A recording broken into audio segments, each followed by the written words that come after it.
Welcome to Jeet middle classes. Dear student, आज के इस वीडियो में कारपत्रक 51 से लेकर कारपत्रक 60 तक का आंसर हम यहाँ पे देखिए एक ही वीडियो पर कंप्लीट आंसर देने वाले हैं। तो आपको लास्ट तक बने रहना। देखिए यहाँ पे आपका कारपत्रक है 60 भी आपको लास्ट में दिया गया है, तो इनके आंसर मिलेंगे। साथ में देखिए आपको यहाँ पे अगला मिल जाएगा आपका OCR आधारित आकलन 2। तो चलिए देखते हैं सबसे पहले कारपत्रक 51 का आंसर।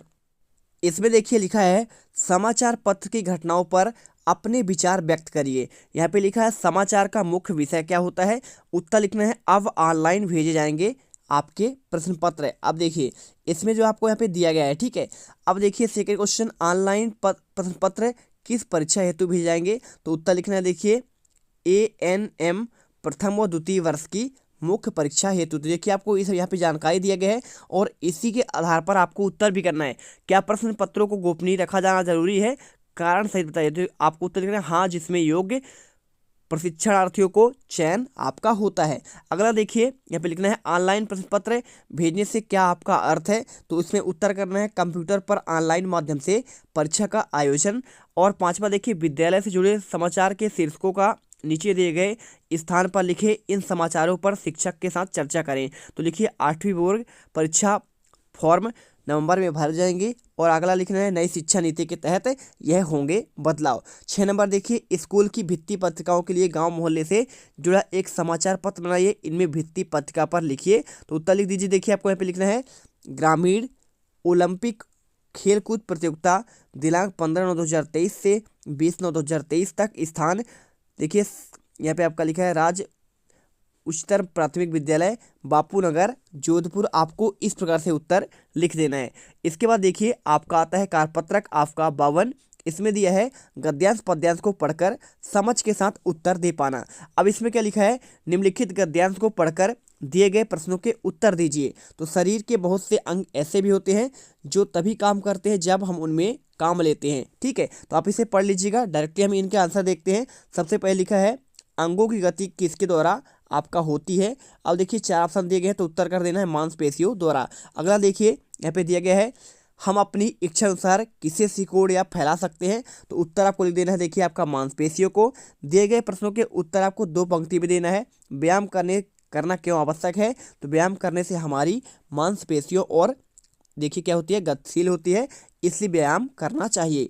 इसके बाद देखिए इसी का आपका देखिए ख नंबर आता है क्या हमें योगासन भी करना चाहिए। देखिए उत्तर में आपको लिखना है हाँ, हमें योगासन करना चाहिए। योगासन से एकाग्रता और शरीर में स्वस्थ आपका रहता है। ग नंबर मांसपेशियां कब तक समर्थ बनी रहती है। तो मांसपेशियां तब तक समर्थ बनी रहती है जब तक इनमें काम लिया जाता रहता है। इसके बाद देखिए चौथा नंबर दिया है वाक्यों में से विशेषण शब्द को आपको छांट कर लिखना है। तो इसमें देखिए क्या लिखा है, मुझे सफ़ेद घोड़ा अच्छा लगता है। तो देखिए विशेषण बताना है। तो देखिए इस आपका सफ़ेद हो जाएगा। हलवाई ने 10 किलो लड्डू बनवाए, तो 10 किलो। पिताजी ने देखिए कुछ खिलौने खरीदे, तो यहाँ पे कुछ हो गया। मुझे लाल रंग, तो लाल देखिए आपको किसी विशेषण है। दिवाली के मेले बहुत आपका देखिए मेले में भीड़ थी, तो बहुत देखिए इसमें क्या हो जाएगा आपका यहाँ पर आपका विशेषण। तो आपको इस प्रकार से देखिए उत्तर लिख देना है, ठीक है। चलिए अब यहाँ पे देखिए आपका अगला आता है कारपत्रक आपका 53। तो कारपत्रक 53 में आपको दिया गया है यहाँ पे गद्यांश पद्यांश को पढ़कर समझ के साथ उत्तर दे पाना। तो देखिए आपको एक अनुच्छेद दिया है, पढ़कर प्रश्नों के उत्तर देना है। तो आप देखिए इसे पढ़ लीजिएगा, हम आपको डायरेक्टली उत्तर देते हैं। दिए गए प्रश्नों के उत्तर लिखिए। लिखा है झीलों की नगरी कौन से शहर को कहा गया है। तो देखिए उदयपुर को झीलों की नगरी कहते हैं। उदयपुर के प्रसिद्ध दर्शनीय स्थानों के नाम लिखिए। तो देखिए फतेह सागर, सहेलियों की बाड़ी, पिछोला झील, मोती आपका मगरी। इस प्रकार देखिए आपको उत्तर लिख देना है। फतेह सागर है, सहेलियों की बाड़ी है, पिछोला झील है और आपका मोती मगरी। ग नंबर देखिए उदयपुर शहर किसने बसाया और कब। देखिए महाराजा उदय सिंह ने 1559 में बसाया था। इसके बाद देखते हैं क्वेश्चन, देखिए आपका यहाँ पे आता है वाक्य बनाए। जैसे आपको देखिए देश विदेश खूबसूरत सैलानी और आपका बंजारा, तो इनसे आपको देखिए उत्तर बनाना है। तो देखिए देश विदेश से आपको लिखना है जैसलमेर में लोग देश विदेश से आते हैं। खूबसूरत से बनाना है, जयपुर खूबसूरत शहर है।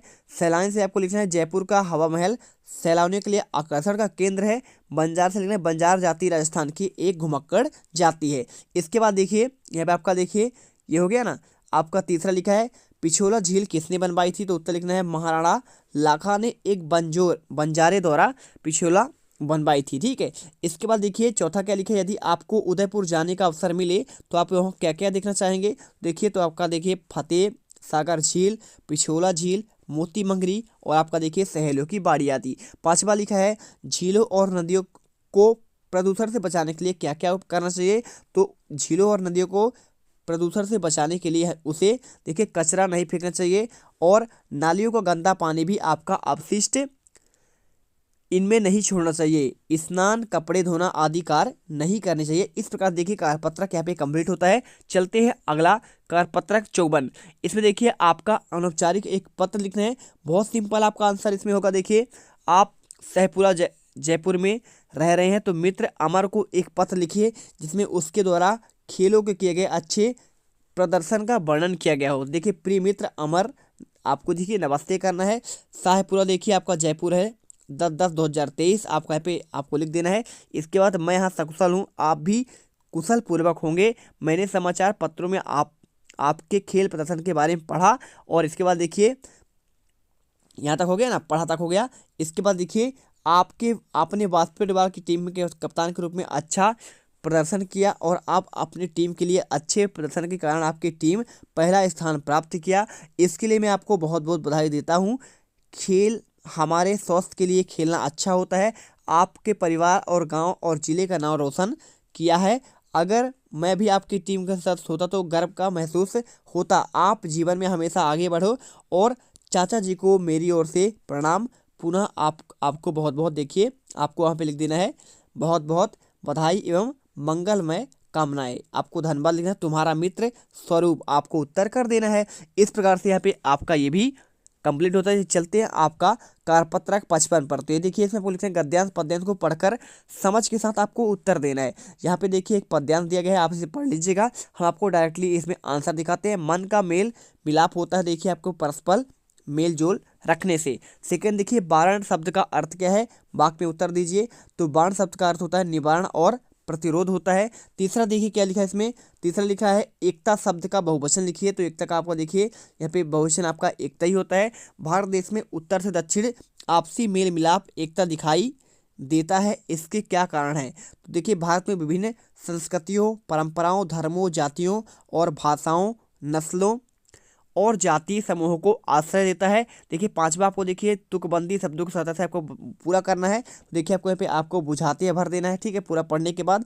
और आपको अगला देखिए यहाँ पे आपको दूसरे लाइन में आपको देखिए पूरा आपको जो लिखा हुआ है लास्ट में आपको सुनाती है कर देना है। सुंदर प्यारी तितलियाँ अपने राग सुनाती है, इस प्रकार उत्तर लिख देना है। 6 नंबर देखिए उपयुक्त पद्यांश का सार अपने शब्दों लिखिए। तो हमें अपने मन में बैर भाव, विरोध और देखिए दूर करके एक दूसरे के साथ मेल मिलाप का भाव बढ़ाना चाहिए और भिन्नता को दूर कर एकता अपनाना चाहिए। इस प्रकार देखिए यहाँ पे आपका कारपत्रक ये भी कंप्लीट होता है। आकलन 9 देखिए इसमें आपको एक कहानी दिया गया है। निम्न कहानी को पढ़कर प्रश्नों के आपको उत्तर देने हैं। लिखा है इसमें देखिए लोभू और भोलू जब सेठ की दुकान से बाहर निकले तो लोभू को जोर की आपका भूख लगी। अब भोलू ने लोभू को सेठ के यहाँ ली गई मिठाइयाँ उसे दी। इसके बाद दोनों बाजार घूमने निकले। रास्ते में उन्हें एक गरीब आदमी मिला। उसने लोभू से कहा क्या मुझे कुछ खाने के लिए दोगे? लोभू ने उसे अपनी मिठाई में से कुछ हिस्सा दे दिया और सेठ के जाने का रास्ता बता दिया। यह भी बता दिया कि वह सेठ रोजाना सुबह दान करता है। क्वेश्चन पहला दिया है मिठाई शब्द में प्रत्यय क्या है, देखिए तो मिठाई में आपका यहाँ पे प्रत्यय हो जाएगा आपका आई। सेकंड देखिए निम्नलिखित में से शुद्ध वर्तनी वाले विकल्प को छांट कर लिखना है। आपके 4 ऑप्शन दिए गए हैं। तो शुद्ध वर्तनी देखिए घूमना भूख आदमी, घूमना भूख आदमी। यहाँ पे देखिए इसमें आपका गलत लिखा हुआ है। तो भूख इसमें तो आपका भूख गलत हो गया, इसमें आपका घूमना ही गलत लिखा है और इसमें देखिए आपका आदमी ही गलत लिखा है। तो आपका जो सही होगा ना ये आपका घूमना और भूख और आदमी, इस प्रकार से आपका सही उत्तर होगा।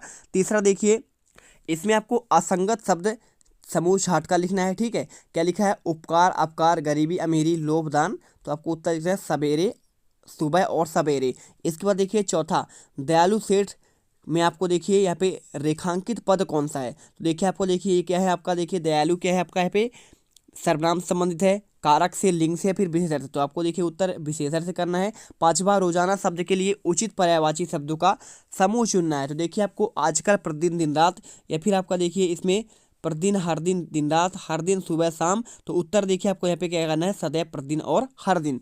छठा देखिए क्या लिखा है इसमें, इस कहानी में आए विराम चिन्हों के नाम लिखिए। देखिए आपको अल्प विराम आया हुआ है, पूर्ण विराम आया हुआ है, प्रश्नवाचक आया हुआ है और आपका योजक चिन्ह। इसके बाद देखिए सातवां आता है, अपने आसपास के किसी सेठ की दुकान के बारे में लिखिए। तो हमारे गांव में एक सेठ जी की मिठाई की दुकान है, वह रोज हमें मिठाई देते हैं, पशु पक्षियों को भी चारा आपका दाना डालते हैं। तो इस प्रकार आपको आंसर करना है। अगला है आपका कारपत्रक 56। इसमें देखिए गद्यांश और पद्यांश को पढ़कर समझ के साथ उत्तर देना है। तो यहाँ पे देखिए कविता को पढ़कर आपको प्रश्नों के उत्तर देना है। चलिए देते हैं इन सभी क्वेश्चन के उत्तर। तो देखिए सबसे पहले आपका दिया गया इसमें, महाराणा प्रताप ने अपने मातृभूमि की रक्षा के लिए युद्ध किससे किया था। तो उत्तर में आपको लगाना है अकबर से। दूसरा, महाराणा प्रताप ने अंत समय तक टेक न छोड़ी, प्रताप की क्या टेक क्या थी। तो आपको उत्तर देखिए मेवात को आजाद करवाना। तीसरा था, प्रतिपालक शब्द में का प्रत्यय लगा हुआ है, आपको इस पद्यांश को छांट कर लिखना है। देखिए आपका रणधर, आपका रणधीर हो जाएगा रणधनधीर, और प्राणवीर हो जाएगा प्राणधन आपका वीर, और देखिए आपका यहाँ पे घालक और आपका संचालक। इस प्रकार आपको उत्तर लिखना है। ठीक है, आपको देखिए का प्रत्यय वाले शब्द आपको पूछा गया था। ठीक है, और आपका यहाँ पे इस प्रकार देखिए चौथा दिया है, महाराणा प्रताप ने अंत समय में देखिए आपका देखिए टेक न छोड़ी, प्रताप की टेक क्या थी। देखिए आपको यहाँ पे तो इसका हो गया ना आंसर, पांचवें तक, तीसरे तक का। चौथी का आंसर ये था, महाराणा प्रताप ने अपने देश की स्वतंत्रता के लिए संघर्ष किया, कभी हार नहीं मानी, ऐसे ही महान देशभक्तों के नाम लिखिए। देखिए आपको क्या है, भगत सिंह, सुभाष चंद्र बोस, चंद्रशेखर आजाद, मंगल पांडे, लाल पाल यानी कि लाला लाजपत राय, बिपिन चंद्र पाल और बाल गंगाधर तिलक आदि ये हो जाएंगे। पांचवा देखिए आपका दिया है, उपयुक्त पद्यांश में महाराणा प्रताप की कौन सी विशेषता बताई गई है। देखिए रणधीर, प्रणवीर, साहस का पुतला, मेवाड़ी सपूत, मर्यादा का प्रतिपालक, स्वराज का संचालक आदि। इस प्रकार आपको उत्तर करना था। इसके बाद देखिए कारपत्रक 57 आता है। इसमें आपको गद्यांश को पढ़कर प्रश्नों के उत्तर देना है। तो इस गद्यांश को आप एक बार पढ़ लीजिएगा, हम आपको डायरेक्टली उत्तर देते हैं। देश की पूंजी बताया गया है किसे, तो आपको उत्तर युवाओं को करना है। इसके बाद देखिए दूसरा क्वेश्चन क्या दिया है, युवा जनों के आदर्श कौन होते हैं, तो आपका शिक्षक करना है। तीसरा देखिए गद्यांश का शीर्षक क्या हो सकता है, तो आदर्श शिक्षक होगा। योग का विलोम क्या हो जाएगा, आपको उत्तर आयोग करना है। इसके बाद देखिए बच्चों पर किस प्रकार की अमिट छाप भर जाती है, तो देखिए बच्चों पर अपने गुरु की अमिट छाप जीवन भर भर जाती है। इसके बाद देखिए पांचवें पर क्या लिखा है, यहाँ पे छठे नंबर पर देखिए, शिक्षक को अपना जीवन किस प्रकार जीना चाहिए, तो शिक्षक अपने जीवन को इस प्रकार जिए कि देश की युवा पूंजी सुदृढ़, सच्ची व योग्य बने। सातवां, अपने प्रिय शिक्षक के बारे में लिखिए तथा यह भी बताइए कि आपको अच्छे क्यों लगते हैं। तो देखिए हमारे प्रिय शिक्षक हिंदी के श्री रमेश चंद्र हैं, जो हमें बहुत अच्छे लगते हैं क्योंकि वो हमारे से किसी भी समस्या का कोई जवाब अच्छे तरीके से समाधान कर बता देते हैं। इसके बाद देखिए आता है कारपत्रक 58। इसमें दिया है गद्यांश को पढ़कर निम्नलिखित प्रश्नों के उत्तर देना है। तो देखिए आप इसे पढ़ लीजिएगा, उत्तर देखते हैं। उपयुक्त गद्यांश का महत्व दर्शाया गया है, तो आपको देखिए पैदल चलने का। सेकेंड, दूसरा क्वेश्चन देखिए यहाँ पे दिया गया है, अभिवादन करना शब्द का सही अर्थ है, तो उत्तर देखिए आपको यहाँ पे स्वागत करना। तीसरा, प्राणवायु किसे कहा गया है, तो सुबह की बहती हवा हमारी प्राणवायु है। चौथा देखिए लिखा है, सुबह सुबह ऐसी कौन सी स्थितियां हैं जो हमें ऊर्जा भर देती हैं, तो सुबह की प्राणवायु, पक्षियों को चहचहाना और पेड़ पौधे की सुगंध। पांचवा देखिए वो कौन सी आदत है जिसे अपनाने में हमें निरोग रहेंगे, तो पैदल चलना, योग, व्यायाम करना आदि। इसके बाद देखिए 6 नंबर, सुबह पैदल चलने से क्या क्या फायदे होते हैं, तो शरीर स्वस्थ रहता है, सुबह पैदल चलने से रोग हमसे दूर रहेंगे, हमारा शरीर निरोग रहेगा, शरीर में ताजगी व ऊर्जा का संचार होगा। इसके बाद देखिए आपका यहाँ पे आपका ये हो गया ना। इसके बाद देखिए आता है कारपत्रक आपका 59।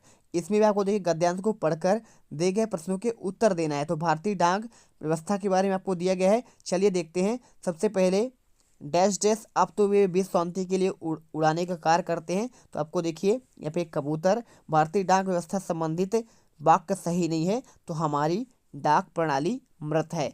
इसके बाद देखिए तीसरा, हाथ से लिखे पत्रों में स्नेह कैसे जीवित रहता है, तो जो व्यक्ति हाथ से पत्र लिखता है वह अपने मन की भावनाओं को पूर्णतः पत्र पर भर देता है, इसलिए इस स्नेह पत्रों में जीवित रहता है। भारत की विविधतापूर्ण संस्कृति को किसने एकता के सूत्र में बांधा? तो भारतीय डाक व्यवस्था ने। ठीक है, इसके बाद देखिए 5वां यह है, डाकिये हमारे जीवन की धुरी है कैसे? तो लिखना है डाकिये हमारे जीवन की धुरी है क्योंकि डाकिये पत्रों के माध्यम से हमें सुख व दुखों के एक स्थान से दूसरे स्थान तक पहुंचाने में देखिए पहुंचाते हैं। उपयुक्त गद्यांश का सार अपने शब्दों में लिखिए। हमारी डाक व्यवस्था प्राचीन समय में चली आ रही है। अपनों की सुख दुख की सभी बातों पर विचारों का आदान प्रदान पहले कबूतर व अब डाकिये सहायक के रूप में कार्य करते हैं। तो इस प्रकार आपको उत्तर लिख देना है। इसके बाद देखिए यहाँ पे आता है लास्ट आपका कार्यपत्रक 60। इसमें लिखा है गद्यांश पद्यांश को पढ़कर समझ के साथ उत्तर देना है। तो देखिए आपको यहाँ पे एक कविता दिया है, इसे आप पढ़ लीजिएगा। हम आपको उत्तर बताते हैं। युग युग से हमें किसके उपासक रहे हैं? तो गैती और कुदाली के। वर्षा ऋतु में आकाश किसके दर्शन होते हैं? तो आपका देखिए इंद्रधनुष आपको दिखाई देता है ना। और तीसरा देखिए वर्षा के मौसम में गीत कौन गाता है? तो आपको यहाँ पे कोयल गाता है। हल्की नोक झोंक से किसके गीत लिखते हैं? तो खुशहाली के गीत। अर्थ आपको बताना है। मधुर का देखिए आपका मीठा लिखना है। छठा का आपका छवि और संध्या का शाम। अब कुदाली का देखिए यहाँ पे आपका औजार कर देना है। ठीक है, तो आप लिख दीजिएगा एक औजार आपका होता है। इसके बाद किसान के घर में खुशहाली कब आती है? जब किसान के खेतों पर हरी भरी फसल लहराती है, तो ये पे खुशहाली किसान के घर में आती है। 7वां देखिए एक साधारण किसान के बच्चे को क्या क्या सुविधा मिलनी चाहिए? तो रोटी कपड़ा मकान अच्छी शिक्षा आदि। आपको इस प्रकार उत्तर करना है। इसके बाद देखिए आपको यहाँ पे कंप्लीट हो जाता है पूरे के पूरे आपके यहाँ पे 60 तक के कार्यपत्रक के आंसर दे दिए गए हैं। अगले वीडियो पर आपको यहाँ पे 61 से लेकर पूरे 70 तक के आंसर मिलेंगे। तो वीडियो को लाइक और चैनल को सब्सक्राइब कर लीजिएगा, जिससे आने वाले हर एक वीडियो का नोटिफिकेशन आपको मिलती रहे। अब तुम लोग गलती से अगर नए हो तो सब्सक्राइब करो, वो जो लाल वाला बटन है उस पर अपने जीजा जी फेंक के मारो या फूफा जी, मुझे नहीं पता, बस क्लिक हो जाना चाहिए। अब मैं भी जा रहा हूं, मुझे मुठिया पेलने जाना है। बाय। वो है